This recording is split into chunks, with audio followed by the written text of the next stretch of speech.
શ્રી અતિચાર સૂત્ર જેના સ્વાધ્યાયમાં આપણે શ્રી અનર્થ દંડના દોષોની વિશે આપણે વાત કરી રહ્યા છીએ.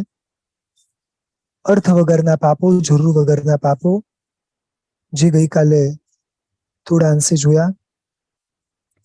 ખાસ ફરીથી અમુક વસ્તુ રિપીટ કરું છું કે આમાં સ્પષ્ટપણે લખ્યું છે કે આઠમ, પાંચમ, ચૌદસ વગેરે દિવસોમાં કોઈ પણ વસ્તુ દળાવાની નથી. દળાવી હોય તો દોષ લાગે, અને જો નિયમો સાચવતા ના હોય તો વધારે દોષ લાગે. પ્રમાદ આચરણ સેવ્યા એટલે કે કોઈ પણ પ્રકારના પ્રમાદ સેવવાના નથી. જેના થકી પ્રમાદ વધે એવી પણ કોઈ પણ વસ્તુ વાપરવાની નથી. આપણને ખબર છે કે આહારથી પ્રમાદ વધે, અમુક વસ્તુને જોવાથી સાંભળવાથી પ્રમાદ વધે. આ બધી વસ્તુ પર કંટ્રોલ કરવાનું, કારણ કે આ ભવ પ્રમાદ કરવા માટે નથી, આ ભવ સાધના કરવા માટે છે.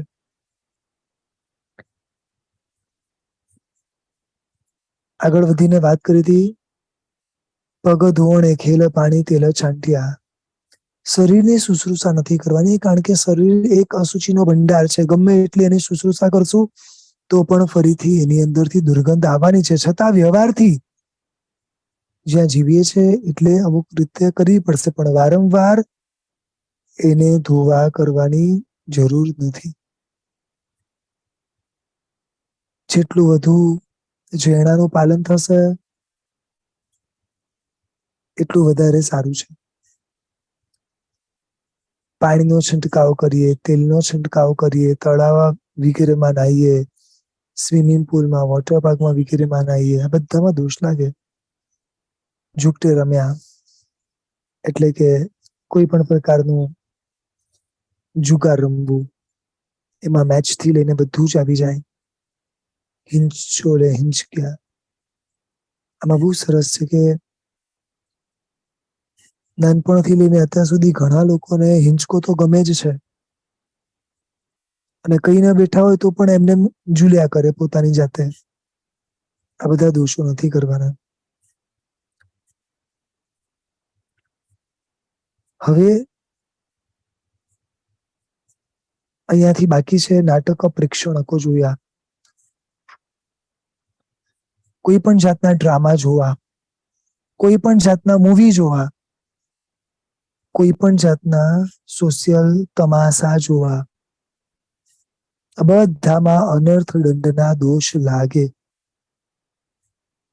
ઘણા લોકો અમુક ગ્રુપના મેમ્બર હોય છે, ત્યાં આગળ એની અંદર એ લોકો બધું જ દર મહિને, 2 મહિને કે 12 મહિનામાં અમુક મૂવીઝ, અમુક આ બધી વસ્તુઓ દેખાડતા હોય છે. આપણે એના મેમ્બર બની જઈએ, તમે જાઓ કે ના જાઓ દોષ લાગે. એક શાવિકાબેન કે અમુક ઉંમર પછી હવે આજ કરવાનું છે, બીજું કરવા જેવું છે શું? આ શબ્દ જેની પાસે સમજણ ના હોય એ જ વાપરે, ખ્યાલ આવે છે? પરંતુ જેની પાસે સમજણ છે એને ખબર છે કે ઉંમર ઘટી રહી છે, ભવ પૂરો થઈ રહ્યો છે, હજી પણ કેટલું બધું સાધવાનું બાકી છે. પળે પળે આલોચનાઓ લેવાની છે, પળે પળે શુભ ભાવમાં રહેવાનું છે, પળે પળે ખૂબ કર્મની નિજરા કરવાની છે. આ આપણું લક્ષ્ય છે. એટલે કોઈ પણ જાતના નાટકો, ડ્રામા વગેરે, સિમ્પલ ભાષામાં કહું તો અત્યારના આપણા ટીવી, અને એનાથી પણ વધારે કહું તો આપણા મોબાઈલ. સમજાઈ ગયું? અત્યારે આપણો સૌથી વધુ સમય લઈ રહ્યો છે આપણો મોબાઈલ. એમાં બી આજના યંગસ્ટર્સ એટલી બધી સોશિયલ મીડિયાઓનો વપરાશ કરે છે, અને જેની અંદર એ લોકો પોતાની ઓલમોસ્ટ કહી શકાય તો આખી જિંદગી એમાં આપી દે છે. એટલે સવારથી લઈને સાંજ સુધી એમાં ને એમાં જ હોય, એ જ વિચારોમાં, એ જ વ્યવહારોમાં, એ સિવાય બીજું કઈ સૂચતું જ નથી.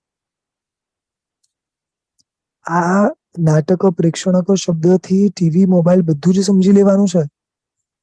અને આ દોષ એટલો મોટો છે કે વ્યવહારિક થી લઈને બધી જ રીતે નુકસાનકારક છે. બુદ્ધિ ઘટે, શક્તિ ઘટે, વ્યક્તિ વચ્ચેની લાગણીઓ, આ બધું જ ઘટે. પાપનું એટલું મોટું સાધન આવી ગયું છે કે વ્યક્તિ એકાંતમાં પાપ કરે, બોલો, કોઈને ખબર પણ ના પડે. આમાં જ ગેમો રમતા થઈ ગયા, આમાં જ તીન પત્તી રમતા થઈ ગયા. બધી રીતના પાપ તમે ગણી લો તો આની અંદર થાય છે.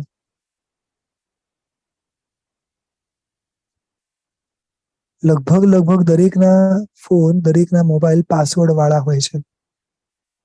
હવે આના ઉપરથી સમજી શકાય છે કે કેમ પાસવર્ડ રાખવાની જરૂર પડી. 90% ઉપર પાસવર્ડ રાખવાનું કારણ કે હું જે જોઉં છું એ કોઈને ખબર ના પડે. હું જેની સાથે વાત કરું છું, હું જેની સાથે વ્યવહાર કરું છું, એ કોઈને ખબર ના પડે.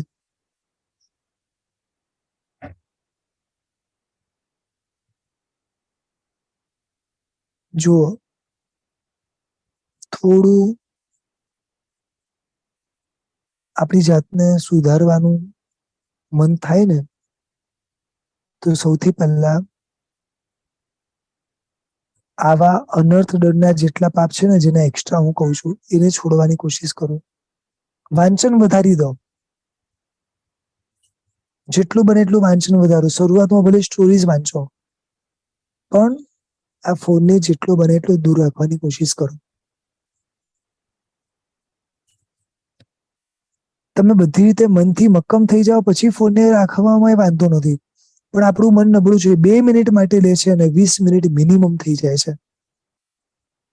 એક કામ માટે ખાલી ફોન કરું છું અને મિનિમમ 5 થી 10 મિનિટ એની જોડે વાત થઈ જાય છે. મારું એ નથી કેવું કે બધી જગ્યાએ દોષ જ હશે, બધી જગ્યાએ હું ખરાબ જ કરું છું, પણ વેસ્ટ કરું છું. મારો સમય હું વેસ્ટ કરું છું. આપણને આપણા ભવની, આપણા સમયની એકચ્યુઅલી વેલ્યુ જ નથી ખબર. એક મિનિટ જે હું વેસ્ટ કરું છું ને, એ કેટલાય ભવોની સાધના પછી આ એક સેકન્ડ ને એક મિનિટો મળી છે. કઈ સામાન્ય થોડી છે. હું કેવી રીતે વેસ્ટ કરી શકું આ? ખ્યાલ આવે છે? બરોબર. બહુ વિચારવાનું.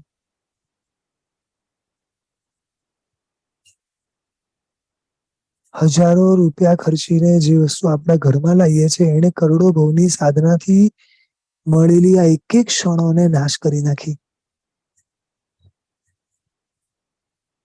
દેવતાઓ દેવલોકની અંદર કેટલા લાંબા સમયો સુધી નાટકો જોવે છે, તો પણ તૃપ્ત નથી થતા. આપણે ક્યાંથી તૃપ્ત થવાના? સમજો મને. બહુ અઘરું છે. આપણું મન ક્યાંય ધરાવાનું નથી. ગમે એટલું આંખને દેખાડશો ને, ગમે એટલું કાનને સંભળાવશો ને, જરાય ધરાવાનું નથી. ઘણાને વોક કરતા મ્યુઝિક સાંભળવા જોઈએ. ઘણાને કિચનમાં રસોઈ બનાવતા મ્યુઝિક સાંભળવા જોઈએ. ઘણાને બીજું કઈ કામ કરતા કરતા મ્યુઝિક સાંભળવા જોઈએ. આપણે તો એમ વિચારે કે આપણું કામ તો થઈ જ રહ્યું છે ને, આ તો, પણ આપણું મન એની અંદર છે. હવે મન એની અંદર હોય તો ક્યાંય પણ કોઈ પણ જીવ પ્રત્યે શુભ ભાવ જાગશે કઈ રીતે? રસોઈ બનાવતા બનાવતા કરુણા આવશે? ચલો મને કહો. વોક કરતા કરતા હું સાંભળું છું તો નીચે જીવો છે એ જોવાની પણ ઈચ્છા થશે ખરી?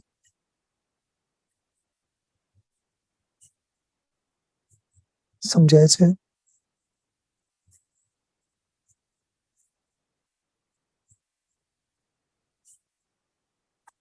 થોડા સમય પૂર્વે એક શાવિકાબેને એક પંડિતજીને પૂછ્યું કે સાહેબ, અમને ધર્મના બધા જે સોંગ છે એ સાંભળવા બહુ ગમે છે અને એનાથી અમારા ભાવોની વૃદ્ધિ થાય છે, તો એના માટે અમારે ફોન વાપરવો કે નહીં વાપરવો? એ પંડિતજી બહુ જ સ્ટ્રિક્ટ હતા. એમણે કીધું, એના વગર જો ચાલતું હોય અને એમને જો ભાવોની વૃદ્ધિ થતી હોય તો બને ત્યાં સુધી એ સાંભળવા માટે પણ ફોનનો વપરાશ નહીં કરવાનો. પછી સાવજ ન થતું હોય તો વસ્તુ જુદી છે, પણ બીજા ઘણા નિમિત્તો છે શુભ ભાવના વધારવા માટેના. સમજાય છે?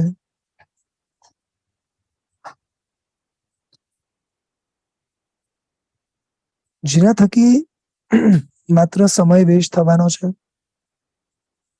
એક પણ ગુણનો વિકાસ થવાનો નથી, એવી બધી જ વસ્તુઓ જરૂર વગરની છે, એટલે કે અનર્થ દંડ છે.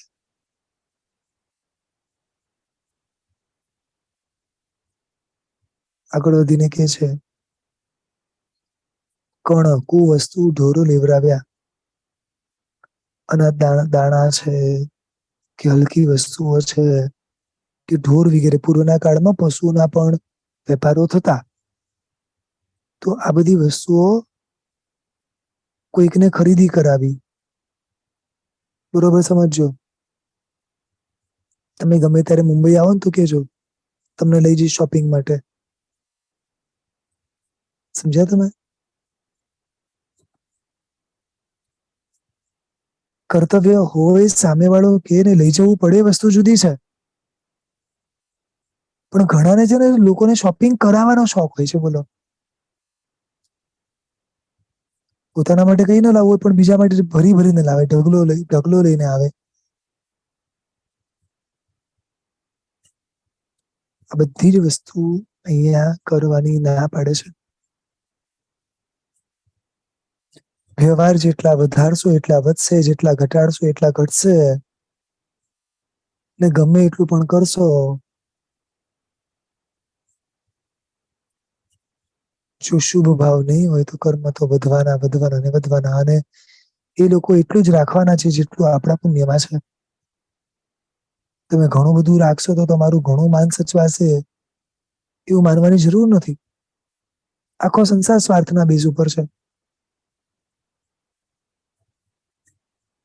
જ્યાં જરૂર હોય ત્યાં કરવાની છૂટ, પણ આ બિનજરૂરી જે છે એ બધું બંધ કરવાનું. કર્કશ વચન બોલ્યા. કર્કશ એટલે તીખા, કડવા, કે એવા શબ્દો કે જેનાથી સામે વાળાને સાંભળતા દુઃખ પહોંચે. ઘણી વાર બધું જ કરીએ છે, પણ સંભળાવીને. એકચ્યુઅલી સાચું કહું તો આવવાની કોઈ ઈચ્છા જ નથી. તો હવે એમની ઈચ્છા હતી એટલે આવ્યા. એટલે સામેવાળાને કેવું ખરાબ લાગે કે આ ઇન્સલ્ટ કરે છે કે શું કે છે. સમજાય છે? કેટલી ઝીણી ઝીણી જગ્યા હોય છે, એકબીજાને લોકો સંભળાવી દેતા હોય છે. અમે લોકો તો આમ ક્યાંય જતા જ નથી, તો ઠીક છે અહીંયા આવ્યા. ભાઈ તમે આવ્યા છો ને, કદાચ એવું બી હશે કરી, પણ સામે વાળાને ક્યાં સંભળાવવાની જરૂર છે. અમને લોકોને તો આવી બધી જગ્યાએ ફાવે બી નહીં. અમને તો બધું પ્રીમિયમ જોઈએ. સમજાય છે? તમને જોઈએ છે, તમારા માટે તમે વાપરો, પણ જયારે કોઈક તમને લઈ જાય છે, તમે એમની જોડે જાઓ છો, તો એ વ્યક્તિ જે બી આપે એનો સ્વીકાર હોવો જોઈએ. તો પછી એને સંભળાવવાનું ના હોય કે જેના થકી એને દુઃખ થાય. એ વ્યક્તિ માટે 100 જણા છે, આપણી માટે કઈ અલગ બધું ના આપી શકે. પણ એક લોકોને આદત હોય છે કે કોઈ પણ રીતે સામેવાળાને સંભળાવવાનું, સામેવાળાને દુઃખ પહોંચાડવાનું. તમે અમારા માટે શું કર્યું છે? ઘણા આવા પણ શબ્દ બોલતા હોય છે.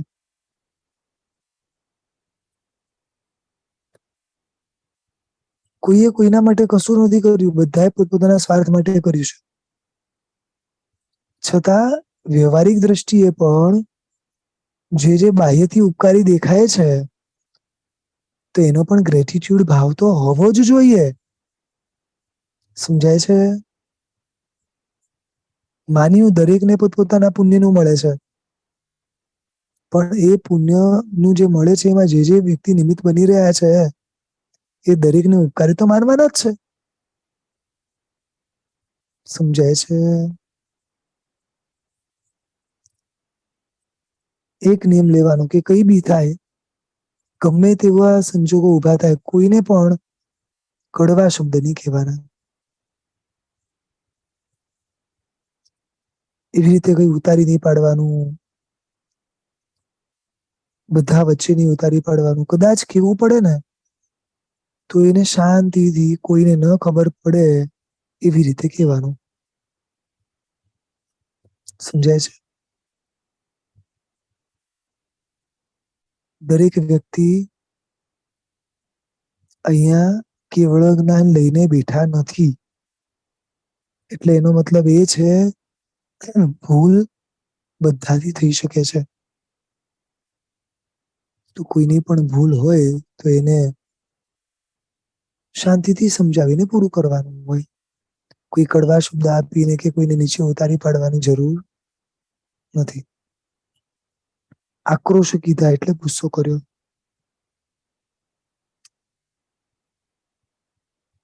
આટલા દાખલાઓ આપણી સામે છે કે ગુસ્સાના કારણે કોને કોને કેટલા ભવ કરવા પડ્યા છે. ચંડ કૌશિક જેવા આપણા પુણ્ય નથી.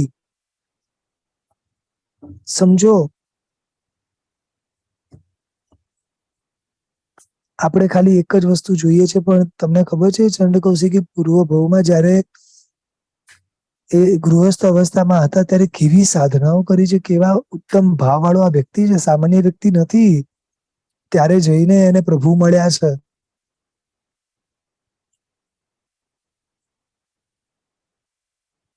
ખબર નહીં, આ ગુસ્સા ઉપર છે ને કંટ્રોલ જ નતો થતો. માણસ વિચારતો બી નથી કે જે વસ્તુ કરવી નથી પડતી થઈ જાય છે. ધેટ મીન્સ કે સંસ્કાર કેટલા ગાઢ પડ્યા હશે. તો મારે એને સુધારવાની કોશિશ કરવી છે. આ આક્રોશ કરવો એ પણ અનર્થ દંડ નામનો દોષ બતાડ્યો છે.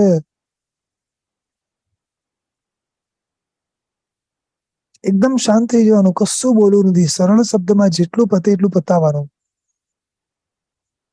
દરેકને પોતાના પુણ્યનું મળવાનું છે. આપણે ગમે એટલા ગુસ્સા કરશું તો મતલબ નથી, ગમે એટલું સમજાવશું તો એ મતલબ નથી. શાંતિથી સમજાવો ને. એના બદલે પુરુષાર્થ જ કરવો છે ને તો શાંતિથી કરો. ખોટું એનું પણ મન બગડે, આપણું પણ મન બગડે, અને સૌથી વધારે આ ભાવમાં જે કરવાનું આવ્યું છે આખું લક્ષ્ય જ ચૂકાઈ જાય. લોકો એકબીજા પ્રત્યે દ્વેષ કરીને આખું જીવન પૂરું કરે. આપણી પાસે કોઈ કેલ્ક્યુલેશન છે કે આજ સુધી આપણે કેટલો ગુસ્સો કર્યો અને કોના કોના ઉપર કર્યો? ગુસ્સા શબ્દનો એ અર્થ નથી કે સામેવાળાની જોડે અથવા સામેવાળા ઉપર જ કર્યો હોય. ઘણીવાર મનમાં પણ અકળામણ થાય ને, એ પણ ગુસ્સો જ કહેવાય. જે વ્યક્તિ ના ગમે, જે વ્યક્તિના વ્યવહારો ના ગમે ને મનમાં જ્યારે અકળામણ થાય, જ્યારે વ્યક્તિ ના ગમે, વસ્તુ ના ગમે, એના વ્યવહાર ના ગમે,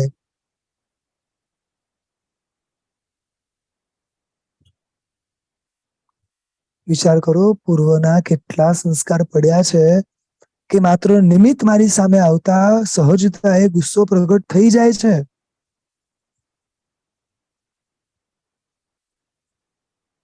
ખ્યાલ આવે છે? જેવું નિમિત્ત સામે આવે ને ગુસ્સો આવી જાય, જેવું નિમિત્ત આવે ને ગુસ્સો આવી જાય.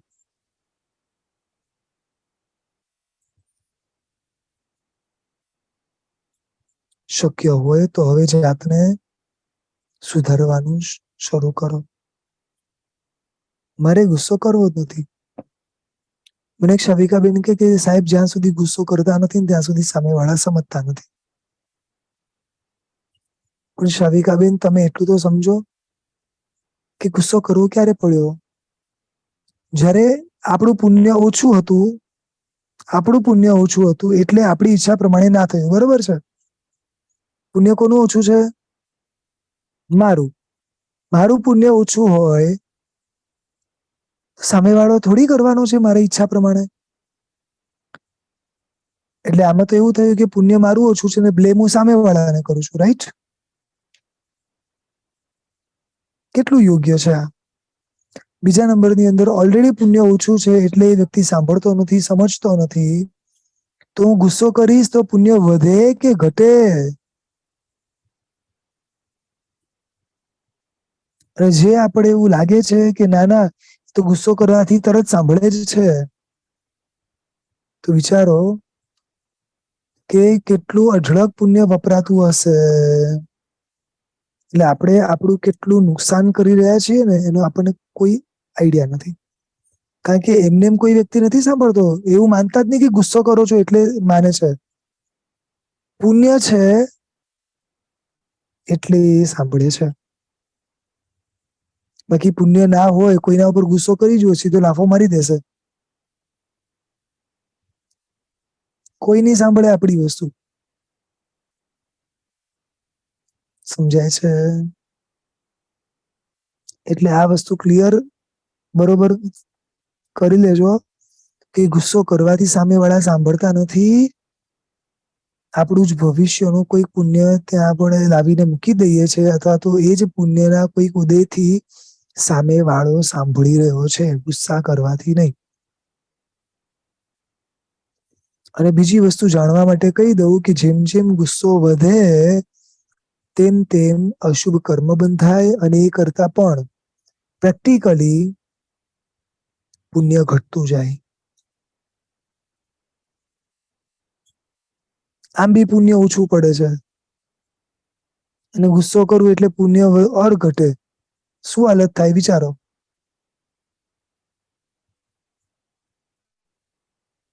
સમજાય છે?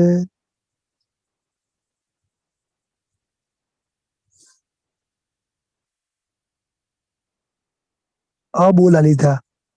હમણાં એક આ નવી સિસ્ટમ ચાલુ થઈ છે. કોઈની સાથે ઝઘડો નહીં કરવાનો, પણ બોલવાનું બંધ કરી દેવાનું. બોલીને બગાડવાનું નહીં, પણ બોલવાનું એ નહીં પછી. હવે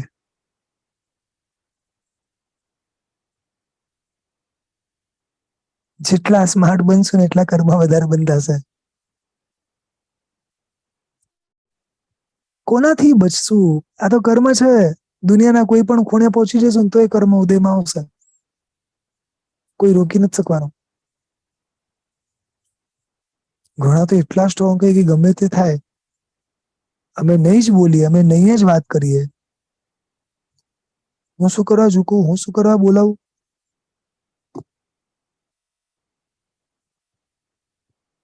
કદાચ પ્રેક્ટિકલી જે તમે વિચારો છો એ સાચું બી હોઈ શકે કે આપણી ભૂલ નથી, અથવા તો આપણે એકવાર માફી માંગીએ તો આપણને માફી મંગાવ જ કરે લોકો. આપણો લોકો ફાયદો ઉપાડે, બધી જ વાત સાચી. પણ કર્મની અંદર તો વિશ્વાસ કરો. એમને કોઈ કશું બોલતું નથી અને એમને કોઈ ફાયદો આપણો ઉપાડી શકતું નથી. આપણે જે જે પૂર્વભાવમાં કર્યું અત્યારે ખાલી ચૂકવવાનું છે, તો ચૂકવીને પૂરું કરો ને. સમજાય છે? શું કરવાનું નવું બાંધવાનું?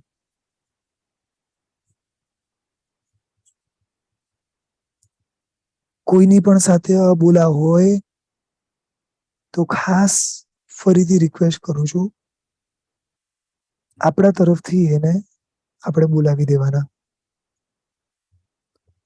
ઘણાના દીકરા અલગ રહે છે, હોય સંજોગોના કારણે આ બધું બને, પણ એના કારણે છે ને પછી એ વહુ ઉપર બ્લેમ જાય. સમજી ગયા ને તમે? મેં કેટલા એવા ઘર જોયા છે, એ લોકો વહુ સાથે બોલતા નથી, વહુ પણ સાસુ જોડે બોલતા નથી. ખાલી દીકરા અને આ બે વચ્ચે ખાલી વ્યવહારો થાય, બસ પૂરું.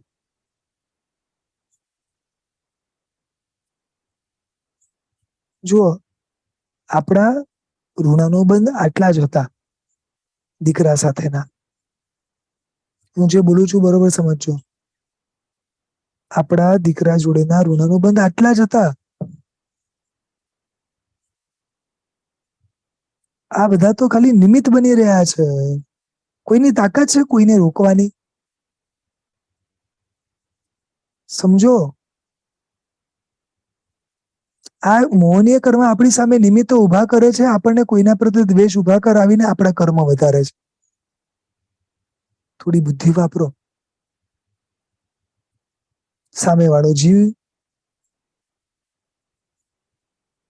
પ્રેક્ટિકલી ભલે કોઈ દોષ હોય પણ મૂળ તો આપણા જ પોતાના કર્મ છે.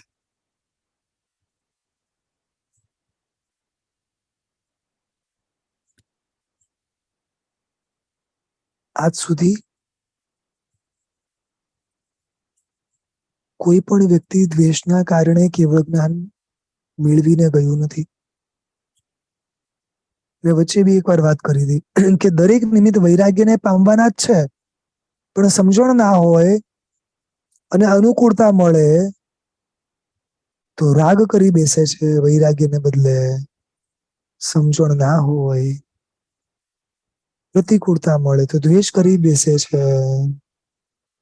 દેવ નિમિત્તો વૈરાગ્યના જ છે. આપણી આજુબાજુ વૈરાગ્ય સિવાયના નિમિત્ત જ નથી. પણ જીવ પાસે સમજણ નથી એટલે અનુકૂળતામાં રાગ ને પ્રતિકૂળતામાં દ્વેષ થઈ જાય છે. કે શાસ્ત્રકાર ભગવાન તો કહેતા હોય કે દરેક ક્રિયાની અંદર મોક્ષ આપવાની ક્ષમતા છે, કેવળ જ્ઞાન આપવાની ક્ષમતા છે, તો એનો મતલબ શું થયો? જીવ કેવા ભાવોમાં જઈ શકે, કેવળ જ્ઞાન સુધી પામી શકે, તો દેટ મીન્સ કે વૈરાગ્ય તો મિનિમમમાં પામી શકે છે. મને કેમ વૈરાગ્ય નથી થતો?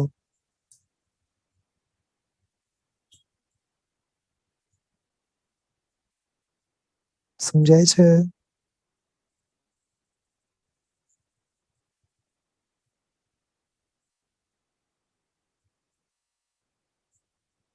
ઋણાનું બંધે બધા જોડાય છે, ઋણાનું બંધે છૂટા પડે છે. આપણું પુણ્ય હશે તો આપણને એ દીકરીનું, દીકરાનું, વહુનું સુખ મળશે ને તો નહીં મળે. ક્યાંય કમ્પેર કરવા પણ જતા નહીં. ઘણા આમાંય પોતાની જાતને લઈ જાય. જો બીજાની વહુ જુઓ, પેલા લોકોની વહુ જુઓ કેટલી સારી છે. બધું ધ્યાન રાખે છે. એની સાસુને કશું જ જોવું નથી પડતું, બોલો. હવે એ એનું પુણ્ય છે, એ એની સાસુ એ પુણ્ય લઈને આવી છે. મને નથી મળતું કારણ કે મારા પુણ્યમાં એ નથી. સમજાય છે? આમાં ઊંડે ઊંડે કોઈકના પુણ્યની ઈર્ષ્યા કરીને હું કોઈકના પ્રત્યે દ્વેષ બાંધું છું. જે મારી નજીક જોડાયા છે, કોઈ કારણસર જોડાયા હશે. વિચારો, એમને એમ નથી જોડાયા. અને હું દ્વેષ કરીને, આવા કોઈ વિચારો કરીને નેગેટિવિટી ઉભી કરું.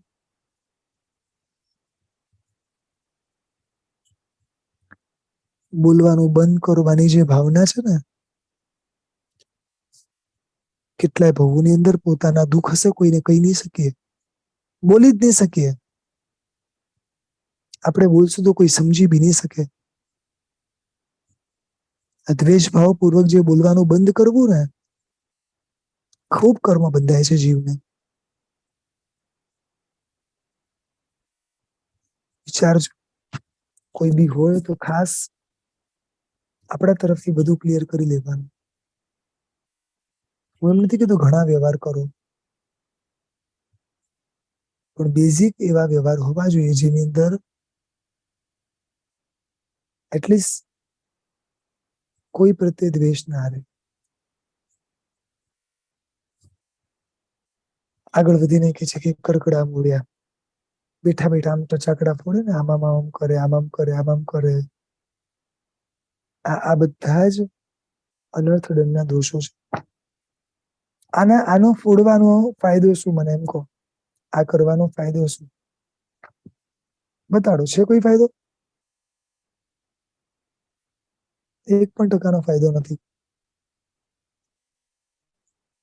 જે ક્રિયા જરૂરી નથી બધું અનર્થ દંડમાં જ આવશે. આ ટચકડા ફોડ્યા એક નાનો દાખલો છે, એ રીતે બધું સમજી લેવાનું.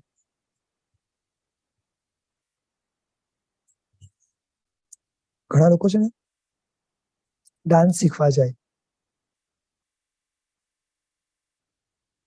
ઘણા લોકો ટેનિસ રમવા જાય, આવી ઘણી બધી એક્ટિવિટીઝ એ લોકો કરે છે. શાસ્ત્રકાર ભગવાન તો આ બધી જ એક્ટિવિટીઝને અનર્થ દંડના દોષમાં ગણે છે.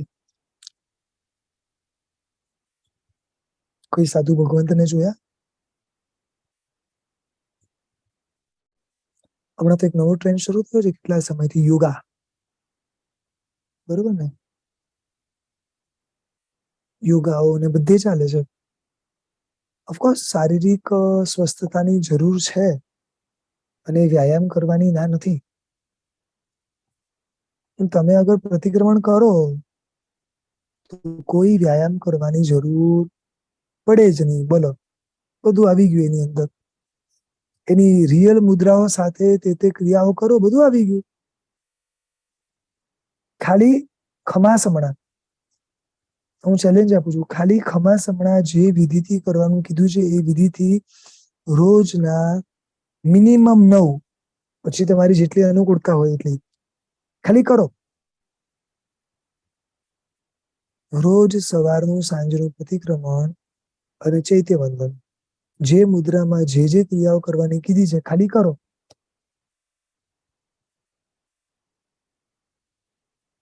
યોગા વાળો યોગા કરીને જેટલો સ્વસ્થ હશે ને એથી વધુ સ્વસ્થ તમે હશો.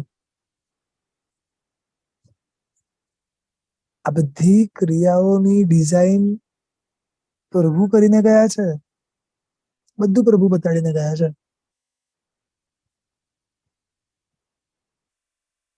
એ કેવડી બતાડે, કઈક તો કારણ હોય ને એને. કેટલું બધું એક સાથે સંગ્રહ કરતા હોય એ લોકો આપણા માટે.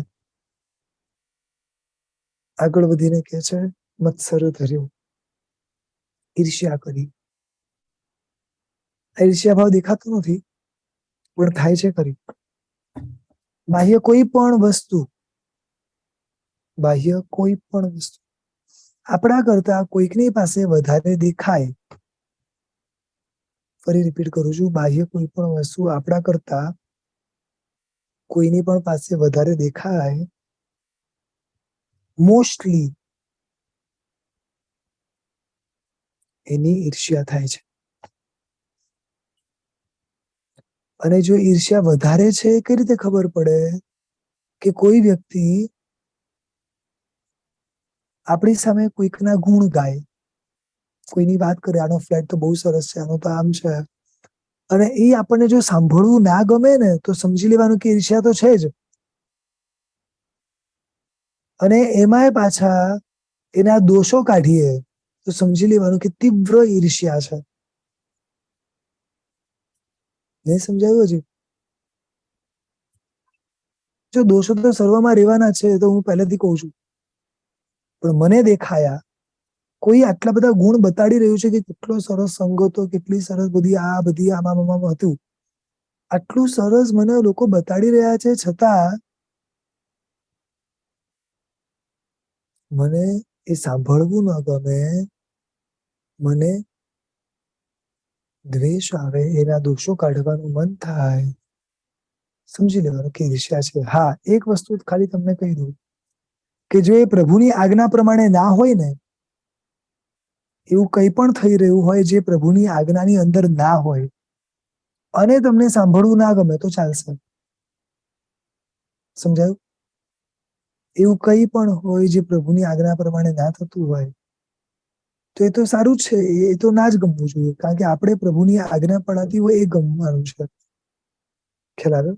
પણ નિંદા નથી કરવાની. હા, એ બી ધ્યાન રાખવાનું. એના પ્રત્યે રુચિ પણ ન હોવી જોઈએ. જે પ્રભુની આજ્ઞામાં ન હોય, જે ક્રિયા ન હોય, જે વ્યવહાર ન હોય, એના પ્રત્યે રુચિ પણ ન હોવી જોઈએ, પણ એની નિંદા પણ ન હોવી જોઈએ. બે વસ્તુ ધ્યાન રાખવાનું. આગળ વધીને કે છે, સંભેડા લગાડ્યા. આ સંભેડા લગાડ્યા શબ્દને બરોબર સમજો. એકબીજાની વાતો એકબીજાને કેવી, પરસ્પર ઝઘડો કરાવવો, અથવા તો એવું કંઈક બોલવું કે એવું કંઈક કરવું કે જેનાથી કોઈને કોઈના પ્રત્યે દ્વેષ જાગે. સમજાય છે?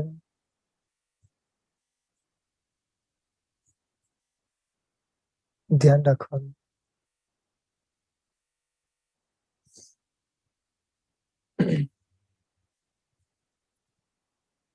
આવા દોષો ઘણી વાર સેવાઈ જતા હોય છે.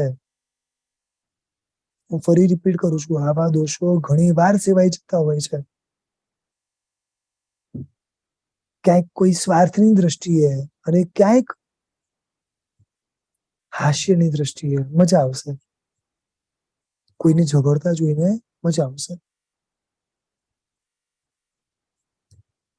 નાનપણમાં કદાચ આ ભૂલો થઈ હોય, પણ હવે મોટા થઈને આ ભૂલો ના થવી જોઈએ. અને જે ભૂલો જ્યારે જ્યારે થઈ છે, બધાનું મિચ્છામિદુક્કડમ લઈ જ લેવાનું. જો આખી જિંદગી ખાલી આમાં જ પૂરું કરશું, આવા અનર્થ દંડના પાપમાં, તો જરૂરી તો હું વાપરતો જ નથી, તો મને ભવ મળશે ખરી? લાગે જ તમને?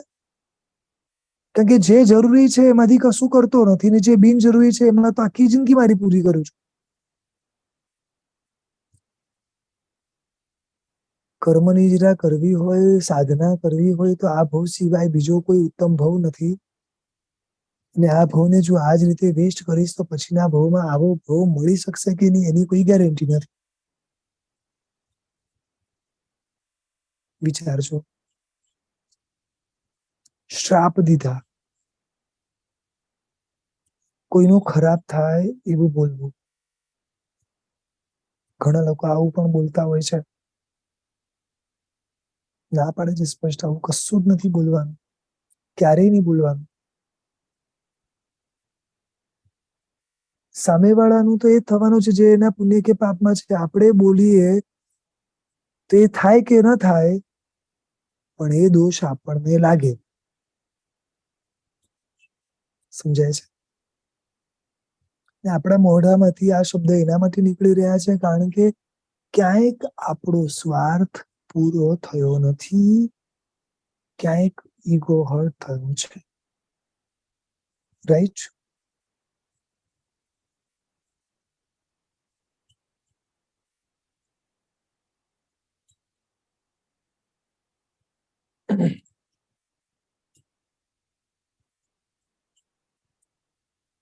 ભેસા સાંડ કુકડા શ્વાનાદિક જુજાર્યા, જુજતા જોયા.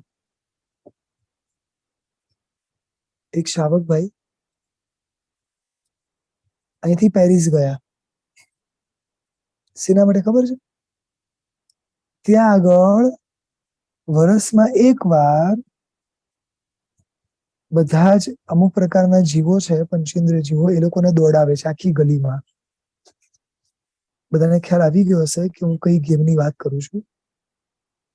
એની અંદર બધાને એક દોડાવે. એ ભાઈએ સ્પેશિયલી એક જગ્યાએ એ ફ્લેટ રેન્ટ ઉપર લીધો, જ્યાંથી આખો પિક્ચર ક્લિયર દેખાય. અને આના લોકો પૈસા આપે છે, 3-3 દિવસના આખા પેકેજ લે છે. બોલો. સારા એવા પૈસા વાપરીને ત્યાં પૈસાથી એ ત્યાં રહે છે, આખું આ જોવે છે. મને જે પ્રમાણે સમજણ છે કે સમાચાર છે, એના આધારે છેલ્લે જે પણ જીતે ને 1, 2, 3 જે બી, એ બેવને પાછા પરસ્પર લડાવે અને એમાંથી જે પણ જીતે એને મારીને એ લોકો ખાય.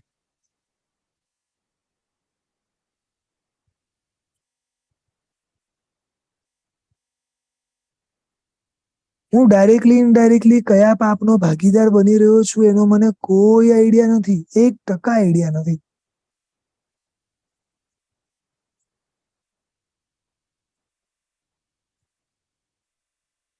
કોઈ પણ જીવને ઝઘડતા જોવા કે એવી કોઈ પણ જગ્યાએ પાર્ટિસિપેટ કરવું, એ જીવોને કેટલી વેદના હશે, ક્યારે કલ્પના કરી છે?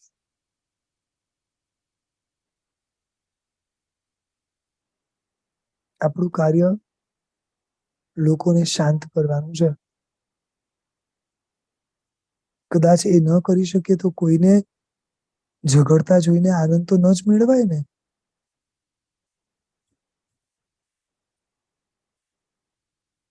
આવું આપણા સમાજમાં વધી રહ્યું છે.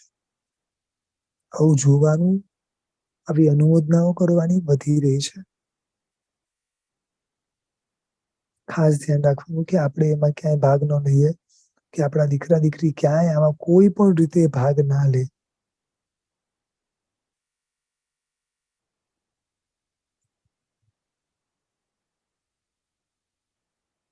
ઇવન અત્યારે આ તો જેમ પશુઓની વાત છે, ઇવન હું નાનો હતો ને ત્યારે એક આવતું મેં જોયેલું છે,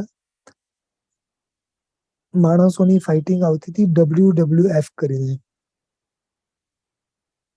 અત્યારે બી આવતું હશે, આઈ ડોન્ટ નો. પણ એના છે ને એક કાર્ડ્સ આવતા. અમે લોકો વેકેશન ની અંદર એ કાર્ડ્સ રમતા. એ નાનપણમાં સમજણ વગર ખૂબ ભૂલો કરી છે. એ કાર્ડ્સ ખરીદતા, એકબીજાને વેચતા, આના કરતા પાવરફુલ. સમજાય છે? આ અનુમોદનાઓ બધી.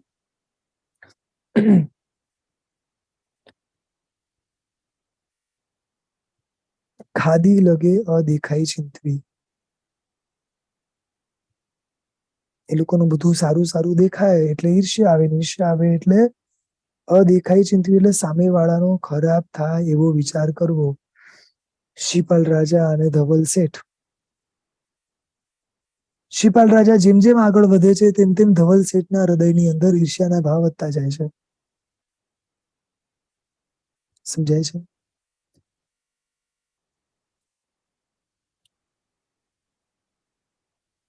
શાસ્ત્રમાં લખ્યું છે કે જ્યાં જ્યાં તમને એવું દેખાય ને કે તમારી આજુબાજુ ઈર્ષ્યાવાળા છે, તો એ લોકોને કંઈ પણ આપીને, કંઈ પણ કરીને ખુશ કરવાના પ્રયાસ કરો. અને શ્રીપાલ રાજાએ આવું કર્યું છે, ખૂબ ખુશ કર્યા છે ધવલ શેઠને બધી રીતે. વારંવાર બચાયા છે, વારંવાર એમને વધાર્યા છે. પણ અમુકના સ્વભાવ હોય, એ સ્વભાવ ના છોડી શકે. આમણે કેટલી વાર પ્રયાસ કર્યા છે ધવલ શેઠે શિપાલને મારવાના, પણ એનાથી વધુ શિપાલ રાજાએ પ્રયાસ કર્યા છે એમને બચાવવાના. ગુણવાન વ્યક્તિ કેવા હોય એ આના ઉપરથી આપણને શીખવા મળે છે.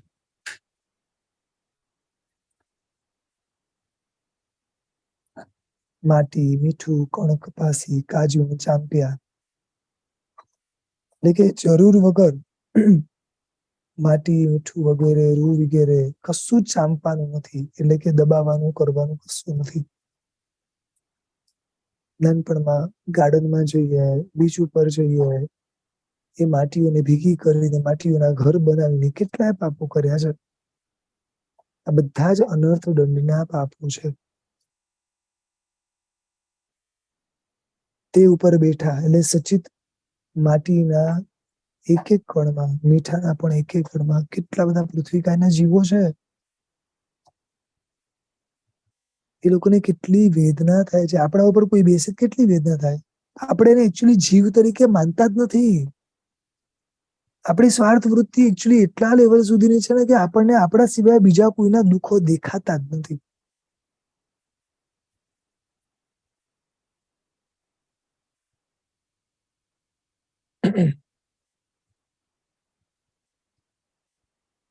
બહુ વિચારવાનું છે. પુણ્યના ઉદય આ બધા પાપો થઈ રહ્યા છે. પુણ્ય છે ત્યાં સુધી ટકી શકશું. જેવું પુણ્ય ખતમ થયું ને પછી કલ્પના નહીં કરી શકીએ. વેદના ભોગવવાની તાકાત જ નથી આપણી. માથું દુખે છે ને ક્રોસિન ને પેન કિલર લઉં છું. આ મોટા મોટા દુખો આવશે મને તો લાગતું જ નથી સહન થશે. આલી વનસ્પતિ કુંડી એટલે કે વનસ્પતિ ઉપર ચાલ્યા, બેઠા. સમજાય છે? આલી શબ્દનો અર્થ છે લીલી વનસ્પતિ. ઘણા લોકો પોતાના દીકરા દીકરીના લગ્ન વગેરે અત્યારે એવા જગ્યાએ રાખે છે જ્યાં ચારે બાજુ લોન હોય. ઘણાના ઘરોમાં પણ બારની સાઈડ બધે લોન હોય છે. અઠવાડિયે 15 દિવસે બધી લોન કાપે. કેટલાય જીવ મરે. કોઈ જ્ઞાની કદાચ આવે અને કે આ જેટલા પણ ઘાસના જીવ છે એ પૂર્વભૂમાં તમારા બધા દીકરા હતા. શું કરશો તમે મને કહો છો? સમજાય છે? શાલિકાબેન કે સાહેબ અમે તો જયારે મશીન ફેરવીએ ને ત્યારે ખાલી ઘાસના જીવ નથી મળતા, એમાં કેટલાય બેઇન્દ્રિય અને તેન્દ્રિય જીવો અંદર મશીનમાં આવે ને કેટલાય ખલાસ થઈ જાય.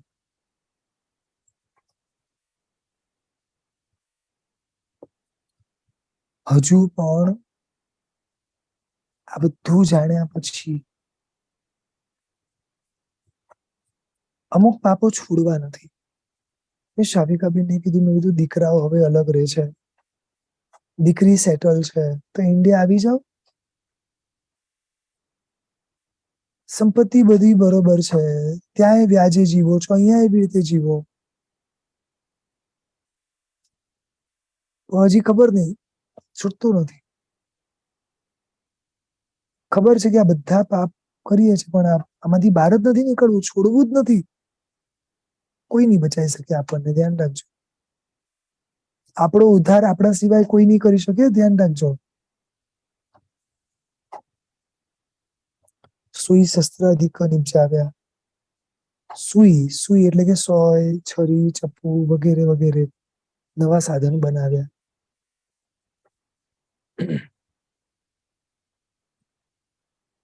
ઘણી નિદ્રા કીધી, જરૂર કરતા વધારે ઊંઘ્યા.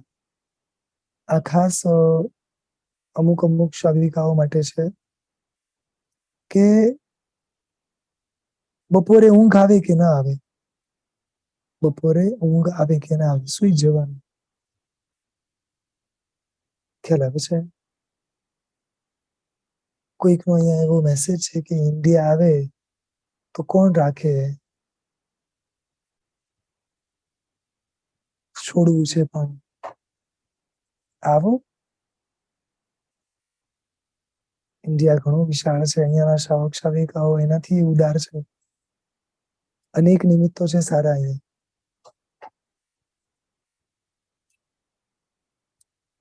પ્રભુએ છે ને આપણા માટે દરેક જગ્યાએ યોગ્ય નિમિત્તો ગોઠવેલા જ છે. બસ એક ભાવના હોવી જોઈએ, બધું જ ગોઠવાઈ જાય છે. રાગ દ્વેષ લગે, એકને રિદ્ધિ પરિવાર વાંચી, એકને મૃત્યુની વાંચી. રાગ દ્વેષ વગેરેના કારણે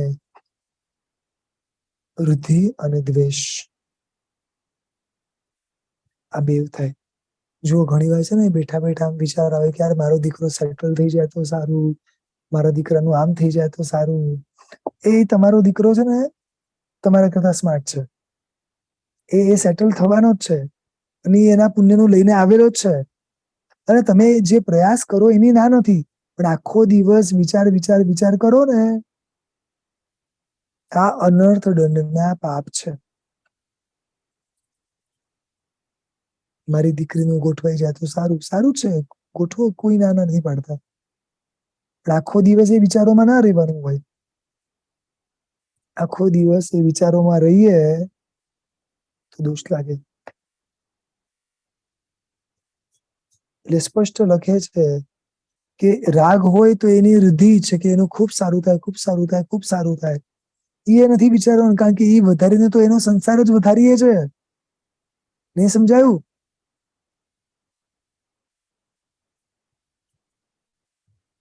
એ વધારે કમાશે, વધારે સંસારમાં ઉલझશે, વધારે પાપ કરશે. કારણ કે સમજણ ના હોય અને એ ટાઈમે પુણ્ય વધે ને તો પાપ સિવાય બીજું કશું ના વધે. આ નિયમ છે. આપણા જ ઘરોના દાખલાઓ જોઈ લો. પેલા કરતા પુણ્ય વધ્યું તો આપણા ઘરોમાં પાપોના સાધન કેટલા વધ્યા. પેલા કેટલી કોમનમાં કોમન વસ્તુમાં જીવી લેતા હતા. નહીં સમજાયું? એટલે બહુ વિચાર કરજો આ બધી વસ્તુ કરતા. આને શુભ ભાવ ના કહેવાય. હિતની ચિંતા એ અલગ વસ્તુ છે. એકાદ બે વાર પ્રયાસ કરવાના, અથવા જ્યારે પણ જરૂર હોય ત્યારે પ્રયાસ કરવાના, પણ વારંવાર વિચાર કરવાની ના છે. એની ચિંતામાં નહીં રમવાનું, એની ચિંતામાં ન રડવાનું. ઘણા લોકો આર્ત ધ્યાન પણ કરે છે, ઘણા લોકો રડે પણ છે. અરે આટલા સુધી કે લોકો ગુરુ પાસે જઈને કે પ્રભુ પાસે જઈને એની બાધાઓ લે, એની માગણીઓ કરે. કઈ સમજાય છે? કોઈનો સંસાર વધે એના માટે હું ધર્મ કરું. વિચારો કેટલી મોટી મૂર્ખામી.